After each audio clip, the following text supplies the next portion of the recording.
I'm going to go ahead and start just because all of that probably should have been recorded, but it wasn't, so that's okay. First of all, I'm so excited to have Miss Nikki Johnson on our call tonight. She and I were on a weekly call with Kim Carver for how long? I'm not even sure how long we did that.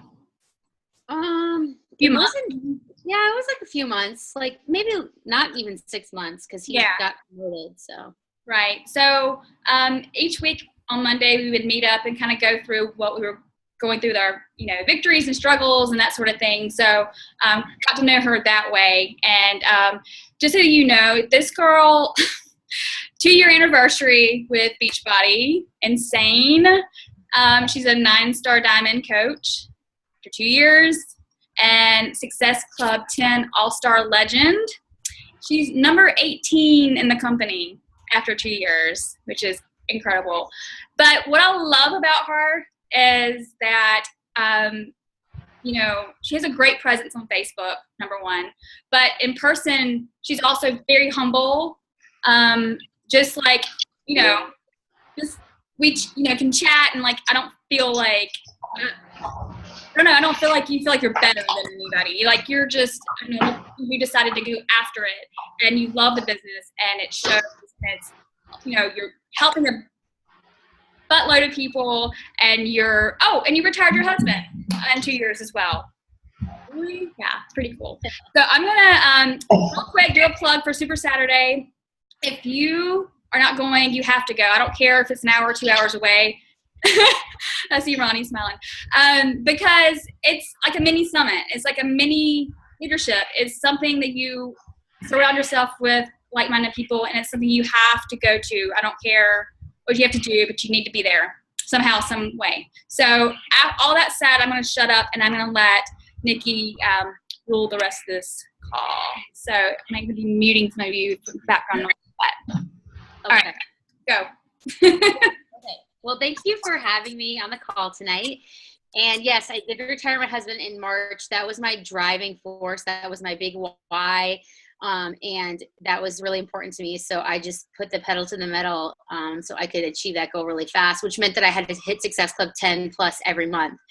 Just to give you a little bit of a background on my story, I don't want to be here all night, but my husband and I, in the past couple of years, have gone through 2 stints of unemployment thanks to I got laid off at AOL, and his company that he worked for was a startup that folded. So just when things got better, then something would happen and we would lose our income. And in the meantime, we had 2 children, and I gained 50 pounds with my kids. I had postpartum depression, and I just put on the weight. So about 6 months after I had my second child, I decided that I was going to lose this weight because I was unhappy and I just wanted to be in better shape. So I started eating healthy and working out. But I didn't know what I was doing. I was a lifelong athlete. So I always just, was playing soccer, and I never had to worry about nutrition. And once that kind of fell away, I just didn't know what was right, what kind of foods to eat. So I would eat a lot of like 100-calorie packs and, low fat or skinny, whatever. And so I actually had a woman reach out to help me. And she had started having me track my food. And she also had me, she gave me special workouts to do at the gym because I was just doing what my husband was doing, which obviously is not going to work for a female. So that started kind of my, my weight loss journey. And I actually, when I got laid off from AOL about a year and a half or 2 years prior to that, I started a blog. I just decided I didn't want to go back to corporate life. So I started a mommy blog. I decided to become a freelance writer, even though I had no experience. And I started a cake business. So I was doing wedding cakes and all that. So it was just kind of like my start into being an entrepreneur. So I decided that I was going to blog about my weight loss journey because that was going to hold me accountable. That was the only thing that was going to hold me accountable because I, for so many years, would do the yo-yo dieting. South Beach diet was like my thing. I would lose weight, gain weight, lose weight, gain weight. So with this, I was learning how to track my food and what was, healthy and what wasn't. And just doing that, I lost about 25 pounds. And we decided to move to Charlottesville, Virginia. I live in Washington, D.C. area, and we moved to like a smaller town where it was cheaper to live because we didn't have income. And we actually had to borrow money from my mom to pay for 6 months of rent because no one's going to rent to people who don't have jobs. So we just paid cash up front. My mom fronted it. She's like, here, 6 months. You're good. So that was embarrassing. And in the meantime, I'm like posting my postpartum update. So I'm like, yeah. So by then it was 6 months. So 7 months postpartum update, 8 month postpartum update. And I would put my, my before and after picture, and I would put like how many pounds I lost. I would put like what I was doing, what I was eating. And I had all these people ask me what I was doing. And so I was helping people. And I was working out in this little community gym that was it was like a golf course community, and just had one of those small gyms with like a couple treadmills, a couple ellipticals, and weights. And so I was doing my own workouts, and I saw this flyer on the bulletin board for like a mini fit club almost. It was T25. And I didn't know what it was, but I missed going to group exercise classes. So I just decided that I was going to go. And so I'd go wake up early in the morning and go do the DVD with like 5 other people. And so I just started doing T25, and I started blogging about T25. I had no idea about the coaching opportunity. I had no idea about Shakeology. I was drinking my own protein shake. And this guy I went to high school with started commenting on my pictures on Facebook. And if you know anything about Facebook, and I'm going to talk about this in a little bit, they have the algorithm. So the more that you contact or are in touch with people on Facebook, the more you comment on their pictures or message them, the more you show up in their newsfeed. So he started showing up in my newsfeed a lot. And I saw a post that he did about quitting his graphic design job to become a full-time Beachbody coach. So I still was really skeptical about network marketing because I just thought that's not something that I could ever do. And like most people with the MLM, stigma, I just didn't know. So I asked him about it. He didn't even invite me. I just asked him about it. And because he was like a real person that I knew from high school, and I wasn't even friends with him in high school, but I knew him in real life, I decided to ask him about it. And so he did the whole like GoPro, like I'm going to send you a video. Let's set up a time to chat. And once you watch the video, and so I remember like setting up the phone call, and then I texted him and I was like, oh, I have a headache, or like my baby's sick or something. I just totally did not want to get on the phone with him. I was like, no way. I don't want to talk on the phone. And I didn't watch the video. And finally, I just got on the phone with him. And he's like, did you watch the video? And I said, I watched some of it. He goes, well, why don't you watch it? I'll call you back. And I was like, no, let's just talk about this. And so I had done some research. And so he was telling me more about it. And basically he said, you're doing everything a Beachbody coach does. You're just not getting paid for it. And he was right. He was watching me on Facebook. I was responding to people on my comments on my pictures and my blog posts. And, my husband still hadn't found a job. I was doing freelance work. We were just like down to nothing almost. And I just said, what the hell? I'll just try it. I said, give me 90 days and let me see what I can do with this thing. And because I had built up all that trust blogging about T25 and sharing my weight loss journey, as soon as I signed up and said I was going to do a challenge group, I hit Success Club 16. And the reason I tell this story is because so many people, especially in this business, compare. And if you're just starting out on your journey as a new coach, it is going to take time for you to build up that trust and to build up that momentum for people to come to you or for people to say yes to your invites. So because I already had built up that like 6+ months of already coaching, but not officially, it was a lot easier for me to build up that momentum. So when people say in 2 years she did this, in 2 years she did that, I really have been doing this longer than 2 years, just not officially.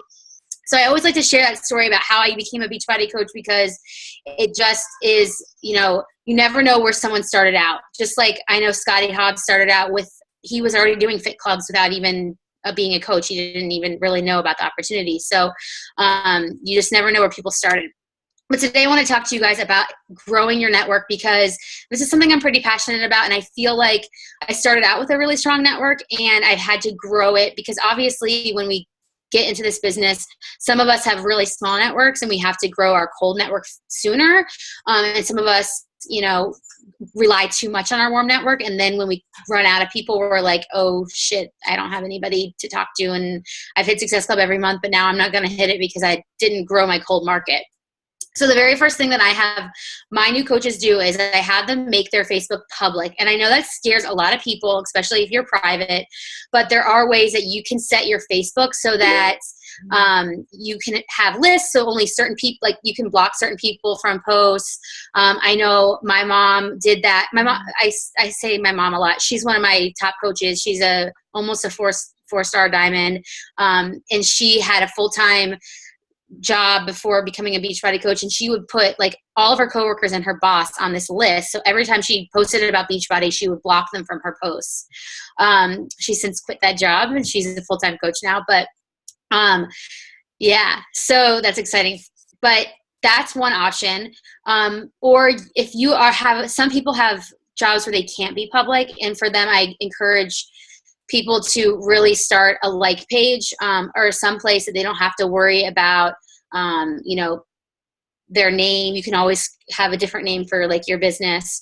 And so that way you're not as findable by people. Cause I have a couple of teachers on my team, or, psychiatrists, so people that can't be fully public on Facebook.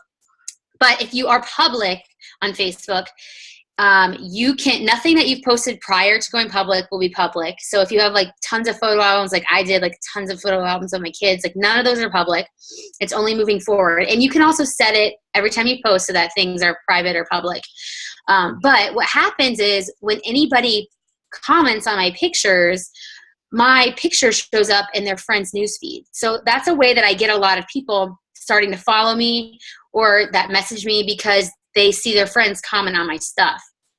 So that's been a huge way for me to grow my network without having to put much effort into other cold market things. And make sure that when you are doing that, make sure you check out your cover photo and your profile picture. You want to make sure that your profile picture is of you and that people know, you know, if they see your face, you know, they can go to your profile and they'll be like, oh, that's, you know, Natalie. So I would just encourage you to check out some of the top coaches' cover photos and see what they do. Everyone's different. Some people I have a collage and I have like a little like graphic that says like, click here for more information. And then when somebody clicks on my photo, I have like this whole spiel about who I am. And then they can like apply to a challenge group or apply to coaching. And then you just want to make sure that you're consistently posting at least 3 to 5 times a day. And if you can't post during the day, then I would recommend finding a scheduler that you can post with, just so that you're consistently showing up in people's news feeds. There's so many new ones coming out. I mean, Hootsuite is obviously one that everyone knows. There's some new ones that are coming out that are better than Hootsuite, so I've heard. But that's just going to be the best way for people to keep seeing your face pop up in their newsfeed. And then, of course, when you're growing your network, you can create lists on Facebook. And what I do is whenever I have any potential coaches or challengers, I have a list called potentials. And I have that list. I add them to that list. And then at least once a day, I go to that list and I just scroll through it and start commenting on any of their stuff. That way I'm consistently popping up in their minds, but also they'll start to see me pop up in their newsfeed more. And also people prefer comments on their pictures than likes. So just think about that, how good it feels when someone comments on your picture and what can you say to somebody else on their picture to make their day a little bit brighter. I know that Lindsay Matway calls this making deposits, and she has an alarm on her phone like that comes up and says like make someone's day brighter. And she'll just, you know, go and talk and like go to 3 people that she'll comment on their pictures. So that's just another idea.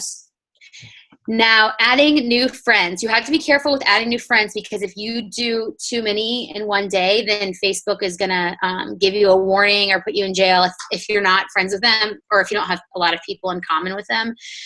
So I think 5 is max a day that you should be adding friends. And that's not a number that is official. It's just like the magic number that I think. Like I haven't gotten in trouble for that. So any friends of friends that you see, just as long as they're not mutual friends with any other Beachbody coaches, If ever I see a mutual Beachbody coach run, I don't even friend request or accept the friend request. Another great way is if you have a spouse or a significant other that you have, like, for example, I'll give you, my husband and I met after college. So we have no high school friends the same and no college friends the same. So I went to his friends list, and all of the women that he went to school with that kind of looked like in my niche, I started friend requesting, because most of them will accept it because they're like, oh, that's Ben's wife. And so what happens is a couple of them have, I've never really talked to them, but they'll see me post about a challenge group and they'll say, hey, I know you don't know me, but I went to high school with Ben. I'm interested in learning more about your challenge group. So that way they already kind of trust me because they knew my husband from before me. So they're like, at least she might be kind of normal. No. So that's another little trick that I like to tell people.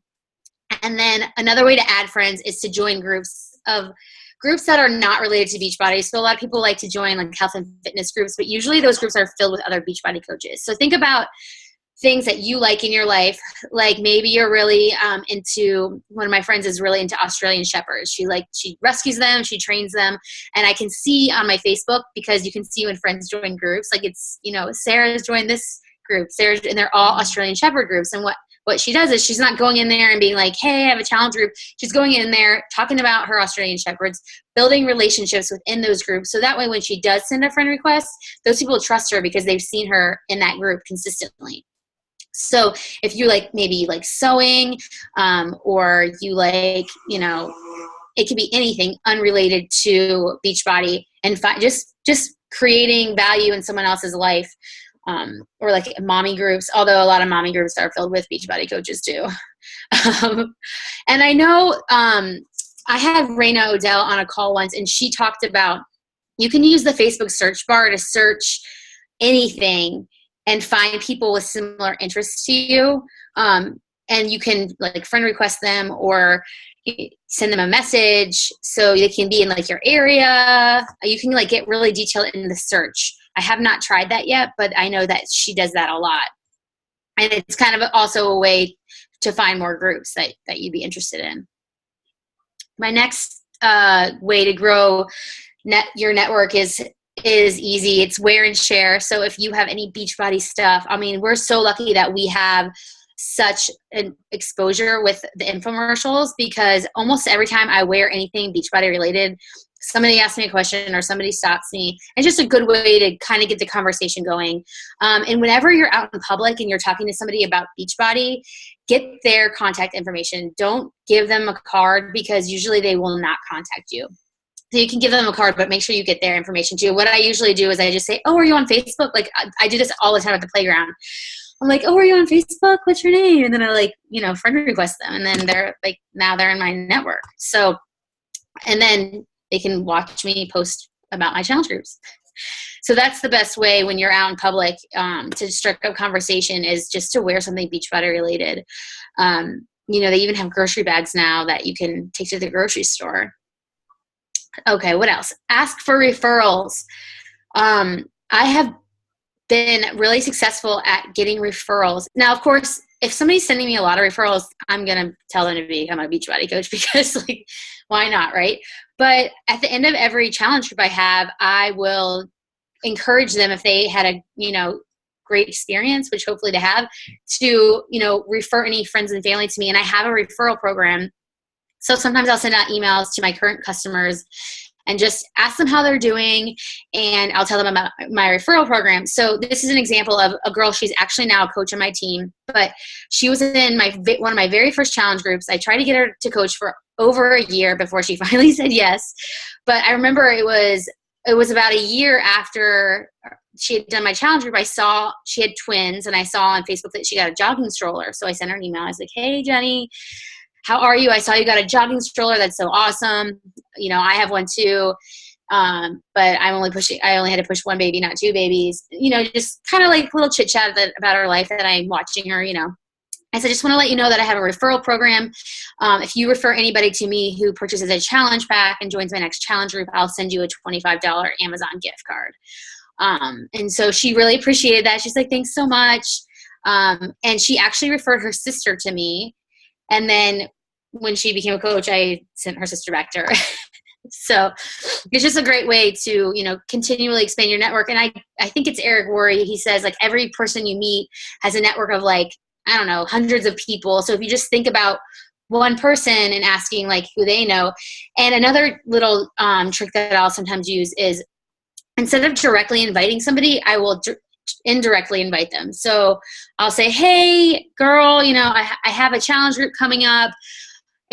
If you know anybody that would be interested, would you send them my way? And then, so I'm not asking them, right? And they're like, well, sometimes they'll be like, well, I'm interested. Can you tell me more information? So it's kind of like a way that you're not, like, inviting directly, but you're sneaky, you're being sneaky.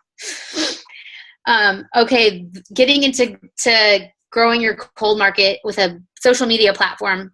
So this is one of my favorite things is social media. One of the freelance jobs that I did before coaching was social media contracting, and I was doing a lot of content. So I started a like page for my blog back in 2010, I think, but I never did anything with it because I was always working on everybody else's social media. And the thing that is frustrating about Facebook like pages is that and this is with any social media platform, is that they take a while to grow. So what happens is a lot of people give up. They'll be like, I'm posting and nobody's seeing my stuff, or no one's liking my page, and then they give up. So I'm just here to tell you, like, just keep going. I think when I really started taking my like page seriously, I had like 300 likes on it.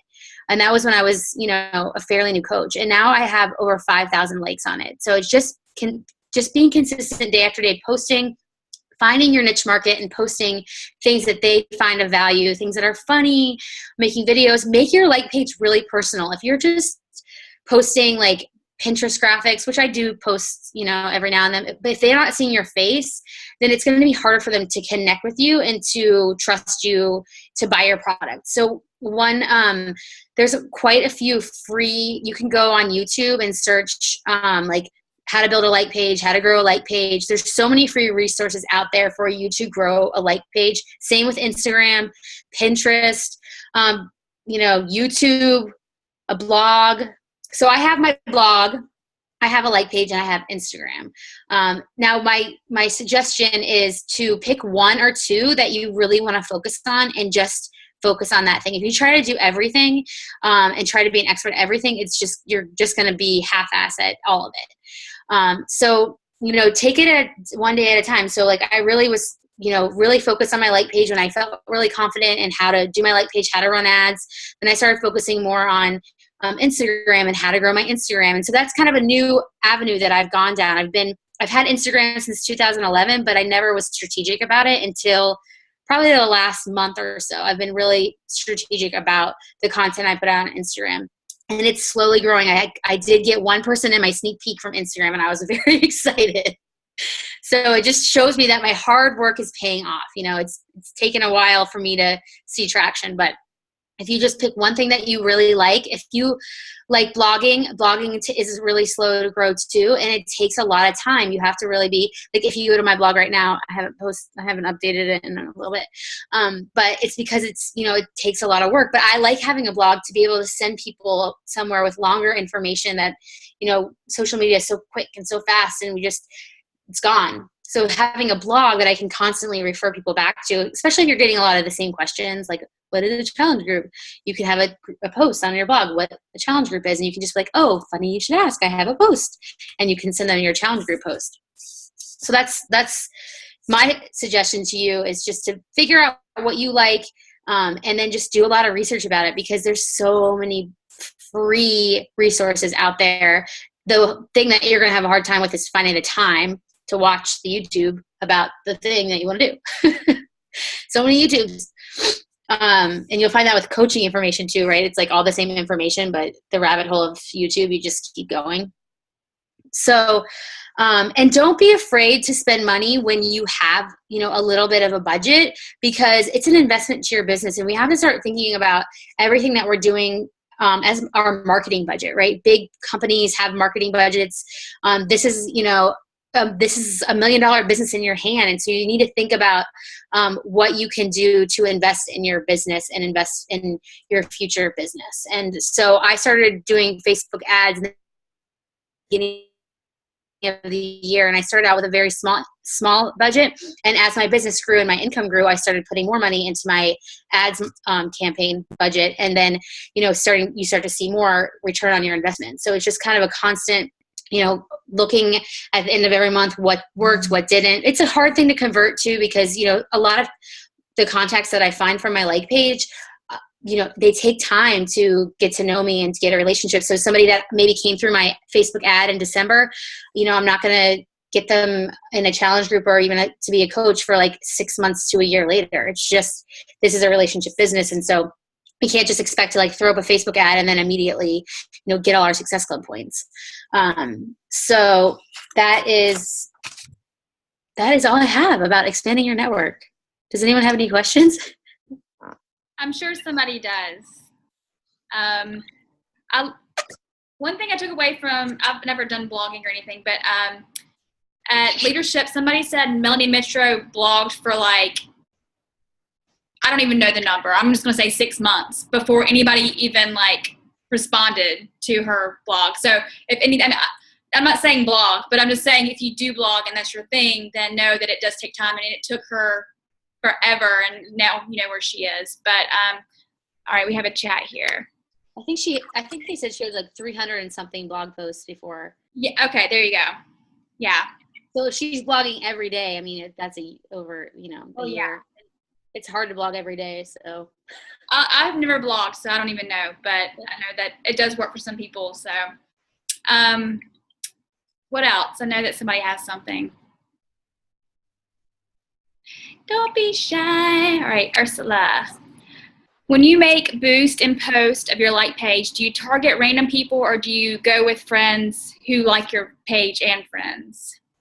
So I target, like I do it like a niche audience, and I target people that don't like my page because I want to find new people coming to my page, and that will also build my likes. And there's so many different strategies. I know I heard one the other day about targeting friends of friends, but I have a lot of people that like my page that are already coaches or already customers of mine. So I'm trying to find some new people. So that's why I target outside. Makes a lot of sense, and I've never really thought about that, but yeah. Mm-hmm. Yes, absolutely. Perfect. Look at that little puppy. All right, sorry. Got distracted by the puppy. All right. Somebody else. Somebody. I know somebody's got something. Oh. Can you see the questions? Oh, yeah. Mm-hmm. Okay. Any suggestions for whether or not to boost a like page versus create an ad? So I do both. So I have a consistent ad running for people to like my page, which is something that new that I've done the past 2 months. I never did that before. And then because I follow Sandy Krakowski, a lot of her stuff. And then I'll boost a post if I see it getting a lot of engagement, or like a video post, like I'll boost it for like $20. But then most of my, like I have an ongoing challenge group ad, and I run that one for like $10 a day. And it's just like consistent stream of people because I have an application linked to it. And it's just a consistent stream of new people. So, and that's a dark ad. If you look up dark ads, it's basically an ad that shows up in people's timeline, but it's not posted on my like page.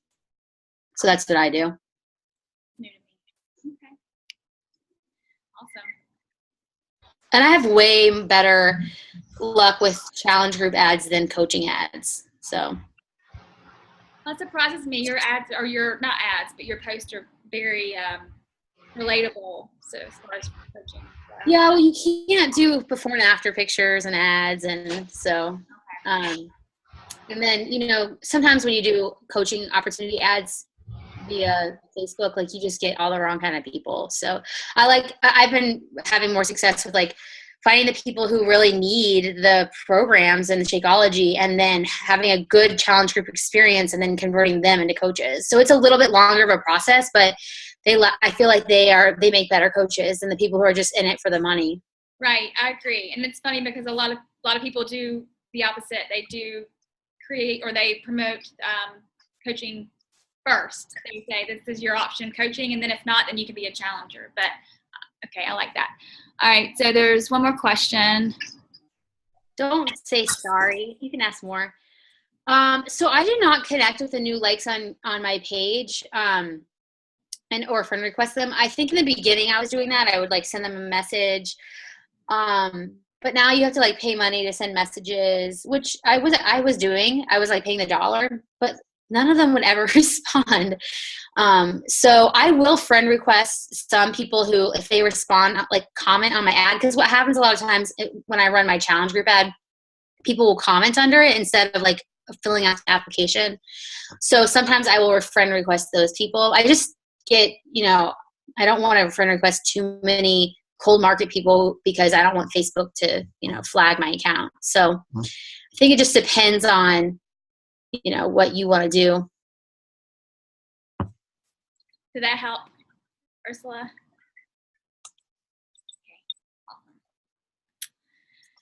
Okay. All right. Anybody else?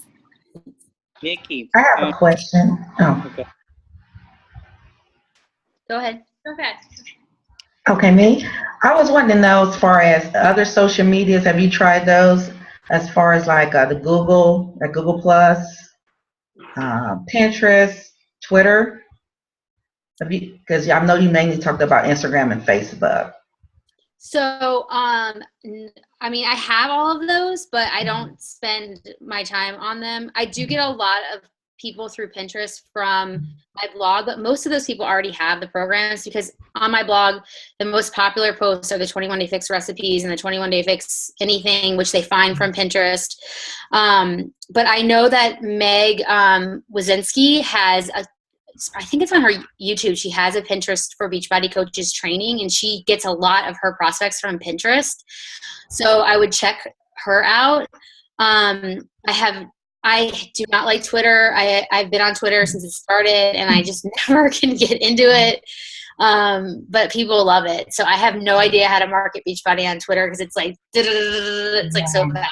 What about LinkedIn? I forgot to ask about that one. So same thing.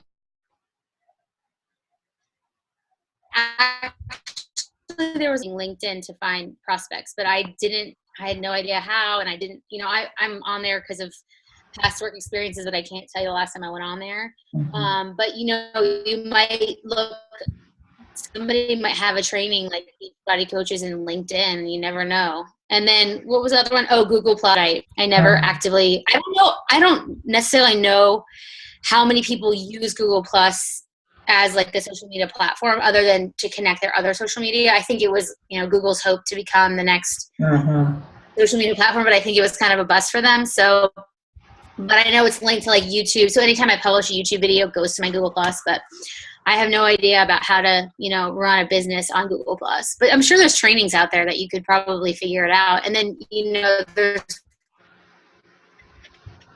the advantage that I guess is there's probably not that many coaches using that platform. So, real quick to answer Veronica, I'm going to post the Instagram video that Meg created a while back, because it really is awesome. I've never used it, but I will post it so that you can, if you want to use that for the Instagram. Yeah. Also, for the Instagram, I watched a video about using Instagrass, and I think Anita has one, and then also Kelly, what's her last name? Hanner has one. And so that way, that is kind of like doing it for you. You can set all these settings, and it's, a great way to grow your network without having to do, because manually I was like getting on Crowdfire and like going to people's, it was taking so much time that I just do not have, I don't have time. So Instagram was a game changer for me to grow my network. So I would check that out. And then, Veronica, it's hard to grow the right types of people. Yeah. You have to be careful too with ads though, because you have to really just figure out your targeting, because certain targets, like you will attract the people that you do not want to your business. It's usually you can tell by their application, but sometimes it just like takes tweaking that audience. So, Periscope. Yeah, I got on it. It's really overwhelming. I just feel like what I'm doing is working. I'm not gonna try to and everyone's on it right now because it's a new, they're like want to be the first person to get on there and figure it out. But I'm just gonna stick to what's working for me. Keep it simple. Makes perfect sense. Billy, did you have something? Yeah. Hey, Nikki. You were talking about boosting posts on your like page, and one of the things that I was doing is boosting, to challenge groups, really 21 days, to start a new healthy life, things like that. And, I would get a lot of people responding, and I would say, if you're serious, I want you to post I'm in. And then when they do, if I can send them a friend request, I will, because the communication's been easier. But a lot of times I found that their security's like really locked down on their Facebook. So I've told them to friend request me, and then I've been having some decent response with it, but not really, as far as them liking the page. I haven't really got them, some of them have liked the page, but they haven't, they've been more into the posts and targeting in that. I don't know, any suggestions on it, maybe? Yeah, so what I do is I always have people fill out an application, because that way I ask them to put their phone number and I can text them. I ask them to put their email, and then I ask them which preferred method of communication do you want? And so that way I can, text them if I need to, or you can email them if I need to. And for the people who don't fill out the application, I try to comment on their comment and say, please fill out the app. If you want to be included. And even you have to be careful with, I know some coaches do drop your email below. You just have to be careful, because there are some not nice coaches out there who will steal your. So I know that happened to a couple people I know, which is really shitty, but yeah. So I always do the application. I just make them in Google Docs or Google Form. It's really easy to do. I think I have a video on my YouTube on how to do it, but that's been my go-to. Okay, I'll check it out. Thank you. Is there another question? So I have heard that Facebook likes when you spend a larger amount of money in a shorter amount of time. So if you have, if you're doing a boost, I don't necessarily know what they like versus what they don't. I always kind of do for the clicks, and then I pick what I want to pay. But if you're doing an ad and you have if you have $100 to use on an ad, you would just do 5 days, or you would do shorter. So you would do a short amount of time with a bigger budget, rather than spending $100 for the whole entire month and letting it run the whole entire month. That's what I've heard, that Facebook likes it when you spend, bigger money, small time. So, but I mean, the $3 versus the $30 is just going to be how long your ad will run. It'll run longer for $30. But you just have to watch it, because if you're not getting any traction, you might have to change your targeting or your picture. A lot of times it's the picture. You want something that people are going to really click on, that's going to grab their attention. So this has been awesome. It really has. Thank you for all. Oh, yeah. Anybody else have anything else? I think we're getting close to the end of our call, but we good? One more. Okay. Can you in the team page, would you mind posting your Instagram handle and your blog and all your stuff, so I can stalk you? Sure. You're awesome. This has been enlightening. Thank you. Yeah, it's been fabulous. Just send it to me. I'll post it so everybody can stalk you from now on. That means I have to update my blog. Awesome. Okay. Well, I'm going to upload the recording and post it in the team page, so that everybody that didn't get to listen, and you can re-listen to it. But thank you so much. I really appreciate it. It's been awesome, and I learned a lot. I took a lot of notes. So I think that's it, right? Well, thank you for having me. It was nice meeting all y'all. Of course. Thank you for being on, and congratulations on all your success. Oh, thank you. Awesome. So, okay. Love you guys and see you next week. Bye.